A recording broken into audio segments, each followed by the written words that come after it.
रामायण कथा राम लक्ष्मण बंधन में। जब हर्षोन्मत्त वानरों का तुमुलनाद सुनकर रावण को आश्चर्य हुआ। आशंका ने उसे आ घेरा। उसने तत्काल मंत्रियों से कहा, वानर सेना में इतना उत्साह कैसे आ गया? मेघनाथ ने तो राम और लक्ष्मण को मार डाला था। शीघ्र पता लगाकर बताओ इसका क्या कारण है। कहीं भरत तो अयोध्या से विशाल सेना लेकर नहीं आ गया? आखिर ऐसी कौन सी बात हुई है जो वानर सेना राम की मृत्यु का दुख भी नहीं मनाकर सिर्फ गर्जना कर रहे हैं? तभी एक गुप्तचर ने आकर सूचना दी कि राम और लक्ष्मण मरे नहीं हैं, वे नागपाश से मुक्त होकर युद्ध की तैयारी कर रहे हैं। यह सुनते ही रावण का मुख फीका पड़ गया। उसने क्रोधित होकर पराक्रमी ध्रुमाक्ष को आज्ञा दी, हे वीरश्रेष्ठ ध्रुमाक्ष, तुमने अब तक अनेक बार अद्भुत पराक्रम प्रदर्शित किया है। तुम सहस्त्रों वीरों को अकेले मार सकते हो। एक विशाल सेना लेकर जाओ और राम लक्ष्मण सहित शत्रु सेना का वध करो। रावण की आज्ञा पाते ही शूल, गदा, तोमर, भाले, पटिश आदि शस्त्रों से युक्त राक्षसों की विशाल सेना लेकर ध्रुमाक्ष रणभूमि में जा पहुंचा। इस विशाल वाहिनी को देखकर वानर सेना घोर गर्जना करती हुई उस पर टूट पड़ी। ध्रुमाक्ष कंकपत्रों वाले तीक्ष्ण बाणों से वानरों को घायल करने लगा। वे भी राक्षसों के वार से बचकर बड़े बड़े शिलाखंड लेकर आकाश में उड़कर उन पर फेंकने लगे। आकाश को उद्धत राक्षसी सेना को अपने प्राण बचाने कठिन हो गए। फिर भी राक्षस सेना का एक भाग अपने प्राणों की चिंता न करके बाणों, त्रिशूलों आदि से वानरों का लहू बहा रहा था। चारों ओर रक्त की नदियां बहने लगी। जिधर देखो उधर ही राक्षसों और वानरों के रुंड मुंड दिखाई देते थे। कानों के पर्दों को फाड़ने वाला चित्कार और हाहाकार सुनाई दे रहा था। रणोन्मत्त धूम्राक्ष हताहत वीरों के शरीरों को रौंदता हुआ अपने अग्निबाणों से वानर सेना को भस्मीभूत कर रहा था। उसके आक्रमण की ताव न लाकर वानर सेना इधर उधर भागने लगी। अपनी सेना की यह दुर्दशा देखकर हनुमान ने क्रोध से भरकर एक विशाल शिला उखाड़ ली और लक्ष्य तानकर ध्रुमाक्ष की ओर फेंक दी। उस शिला को अपनी ओर आते देख वह फुर्ती से रथ से कूद पड़ा।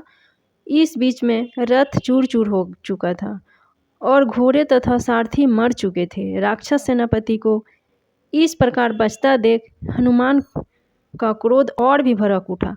उन्होंने दांतों नाखूनों से अनेक और धूम्राक्ष के बीच में आने वाले राक्षस समुदाय का विनाश करके मार्ग साफ कर लिया। जब उसने हनुमान को भयंकर रूप से अपनी ओर आते देखा, लोहे के कांटों से भरी हुई गद्दा उठाकर उसने उसके सिर पर दे मारी।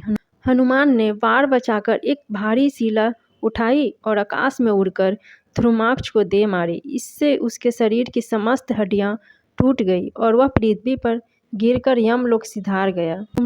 रावण ने जब धूम्राक्ष की मृत्यु का समाचार सुना तो वह क्रोध से पागल हो गया। उसके नेत्रों से चिंगारियां निकलने लगी। उसने ब्रजदंत को बुलाकर आज्ञा दी कि वह राम, लक्ष्मण तथा हनुमान सहित वानर सेना का वध करके अपने शौर्य का परिचय दे। ब्रजदंत जितना वीर था उससे अधिक मायावी था।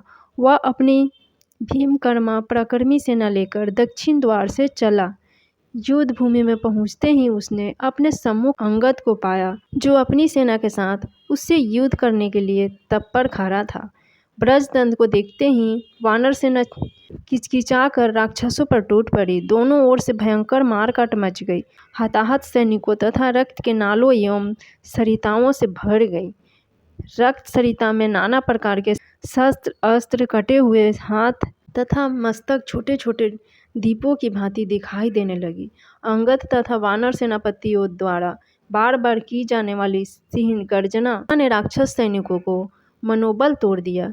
जब उन्हें अपने चारों ओर राक्षसों के कटे हुए अंग दिखाई देने लगे तो वह अपने प्राणों के मोह से रणभूमि से पलायन करने लगे। अपनी सेना को मरते कटते और कायरों की तरह भागते देख ब्रजदंत दुगने पराक्रम और क्रोध से युद्ध करने लगा। उसने तीक्ष्ण बाणों का प्रयोग करके वानरों को घायल करना आरंभ कर दिया क्रोध ब्रजदंत के भयानक आक्रमण से पीड़ित होकर वानर सेना भी इधर उधर छिपने लगी। उनकी यह दशा देखकर अंगद ने उस राक्षस सेनापति को ललकारा, ब्रजदंत तूने बहुत मारकाट कर ली, तेरा अंत समय आ गया है, अब मैं तुझे धूम्राक्ष के पास भेजता हूँ। यह कहकर अंगद उससे जाकर भीड़ गए। दोनों महान योद्धा मस्त हाथियों की भांति एक दूसरे पर प्रहार करने लगे। दोनों ही रक्त से लथपथ हो गए। फिर अवसर पाकर अंगद ने तलवार से ब्रजदंत का सिर काट डाला। अपने सेनापति के मरते ही राक्षस सेना मैदान से भाग खड़ी हुई। फ्रेंड्स, ये मेरी वीडियो अच्छी लगी तो लाइक शेयर सब्सक्राइब ज़रूर कीजिए।